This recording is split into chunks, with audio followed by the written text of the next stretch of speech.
Dear students, एक बहुत ही common सा क्वेश्चन सभी स्टूडेंट्स के दिमाग में आता है। कैसे बुक पढ़ें कि पेज नंबर तक याद हो जाए? क्या है बुक पढ़ने का सही तरीका? कैसे लंबे समय तक बुक का डेटा को याद रखा जा सकता है? दोस्तों, अगर ये सब क्वेश्चंस आपके दिमाग में भी आ रहा है तो आप सही प्लेटफॉर्म पे हैं। डियर स्टूडेंट्स, मैं दास सर हूँ और आप देख रहे हैं study for PCS YouTube channel. दोस्तों, आप लोग फ्रांसिस प्लेजेंट रॉबिन्सन का नाम तो सुने होंगे। ये हैं फेमस ऑथर। डियर स्टूडेंट्स, इनका एक बहुत ही फेमस अवार्ड विनिंग बुक था इफेक्टिव स्टडी। दोस्तों, इस बुक में बताया गया है कि कैसे हम लोगों को पढ़ना चाहिए ताकि लंबे समय तक चीज़ें डेटा याद रहे।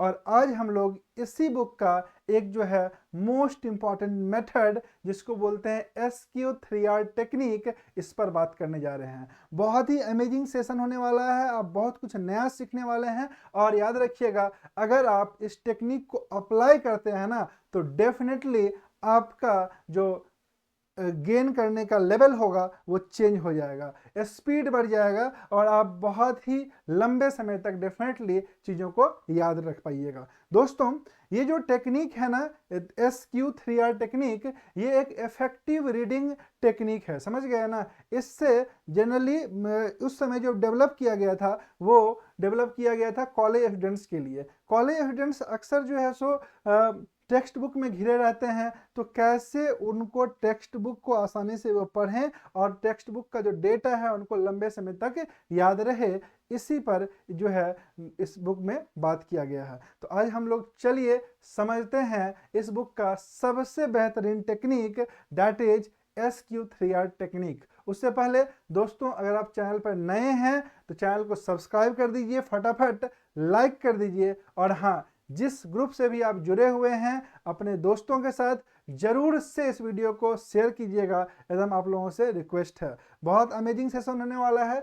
चलिए डिस्कस करते हैं SQ3R टेक्निक। दोस्तों, SQ3R टेक्निक का जो है मीनिंग क्या है समझिएगा। SQ है ना, नाम से ही पता चलता है। SQ मतलब S for survey. S for दोस्तों होता है सर्वे।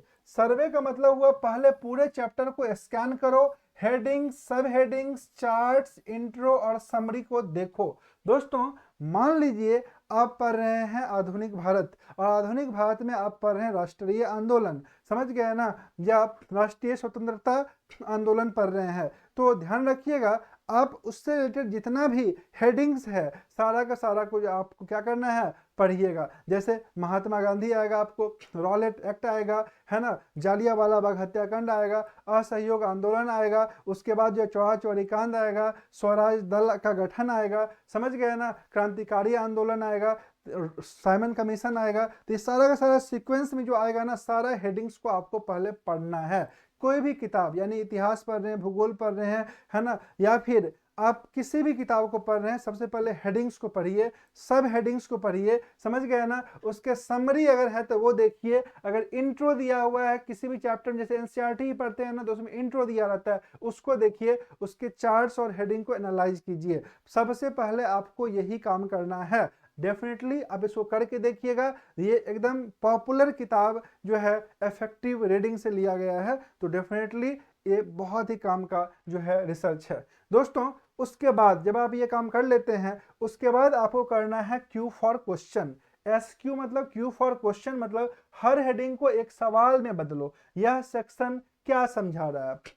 जैसे कि आप मान लीजिए आप जालियांवाला बाग हत्याकांड पढ़ रहे हैं, तो जालियांवाला बाग हत्याकांड जैसे ही आया ना, वैसे ही आपको आपके दिमाग में कुछ क्वेश्चंस अराइज होना चाहिए। खुद से क्वेश्चंस अराइज कीजिए कि जालियांवाला बाग हत्याकांड क्यों हुआ, कब हुआ, कितने लोग मारे गए उसमें, है ना, और जो है सो कौन गोली चलवाए थे, समझ गए ना, कौन गिरफ्तार हो गए। तो सारा जो भी क्वेश्चंस आपके दिमाग में यहाँ बनेगा उसको इमेजिन करने की कोशिश कीजिए, समझ गए ना। Second most important, to frame the question. Question को फ्रेम कीजिए, है ना। चाहे आप पैसेज पढ़ रहे हैं दोस्तों, खुद से क्वेश्चंस को फ्रेम कीजिए। और हाँ, अगर मान लीजिए इंग्लिश का पढ़ रहे हैं, इंग्लिश का पैसेज सॉल्व कर रहे हैं, तो पहले क्वेश्चंस को ही पढ़ लीजिए। समझ गए ना? क्वेश्चंस को पढ़ने से क्या होगा, आपके दिमाग में क्वेश्चंस आ गया, एंड देन जब आप बढ़िएगा, आर फॉर रीड। रीड मतलब आप ध्यान से पढ़ो और अपने सवाल का जवाब ढूंढो। दोस्तों, पहले से आपके दिमाग में क्वेश्चंस आ गया है, अब जब आप पढ़िएगा कि अमृतसर के जालियांवाला बाग में 13 अप्रैल इतना को बैसाखी के दिन किचलू सत्यपाल गिरफ्तारी के विरुद्ध शांतिपूर्ण सभा का आयोजन किया गया, तो जो भी क्वेश्चंस है ना, उसका आंसर आपको मिलेगा। समझ गए ना? रिकॉल वैल्यू मिलेगा, बढ़ेगा, रिपीटिशन के साथ वो डेफिनेटली याद हो जाएगा आपको। समझ गए? तो बहुत बेहतरीन टेक्निक है, frame the question and then read. उसके बाद आपको पढ़ना चाहिए। अब ध्यान से पढ़िए दोस्तों। उसके बाद जो मोस्ट इंपॉर्टेंट आता है वो आता है आर फॉर डिसाइड। पढ़े हुए को जोर से दोहराओ या अपने शब्दों में बोलो। डियर स्टूडेंट्स, ये फेमस ऑथर फेमेन भी बोलते हैं कि भैया आप जो है ना, कोई चीज़ को पढ़े हैं ना, तो अब उसको दोहराइए, और नहीं दोहरा सकते हैं है ना, तो किसी को समझाइए। अगर आप समझा पा रहे हैं तो वो जो भी चीज़ आप पढ़े हैं वो आपका अपना हो जाएगा, आप लंबे समय तक उसको याद रखिएगा। समझ गए? देन आर फॉर डिसाइड को जरूर अपनाइए। जैसे आप ये पढ़ लिए, तो इसको जालियांवाला बाग हत्याकांड को अपने शब्दों में एक बार जरूर से बोलिए, मजा आ जाएगा, आपको लंबे समय तक याद रहेगा। And the last one, R for review.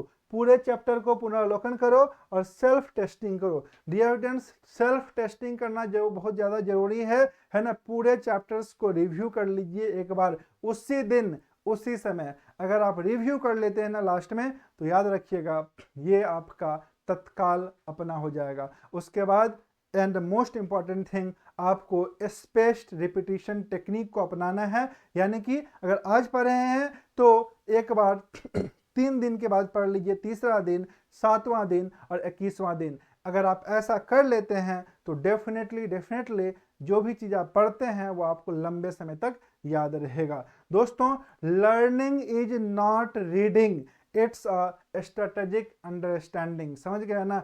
पढ़ाई जो है ना, केवल पढ़ना नहीं है, जैसे आप पढ़ लिए कहानी खत्म नहीं। Strategic reading is the best way of learning. समझ गए ना? अगर आप पढ़ना चाहते हैं सही तरीके से, तो स्ट्रेटजी बना के पढ़िए। आई होप सो कि ये वीडियो आपको शानदार लगा होगा। आपका रिकॉल वैल्यू को इम्प्रूव करने में ये डेफिनेटली जो है सो बेनिफिशियल रहेगा। तो अगर वीडियो अच्छा लगा दोस्तों, चैनल पर नए हैं, सब्सक्राइब कर दीजिए, लाइक कर दीजिए, और सभी से रिक्वेस्ट है अपने सभी दोस्तों के साथ शेयर कर दीजिए। जिस ग्रुप से भी जुड़े हुए हैं उसमें शेयर कर दीजिए, ताकि और भी स्टूडेंट्स तक ये वीडियो पहुंच सके, उनको भी इसका लाभ मिल सके। Thank you all of you dear students, and all the best for your exam. Thank you.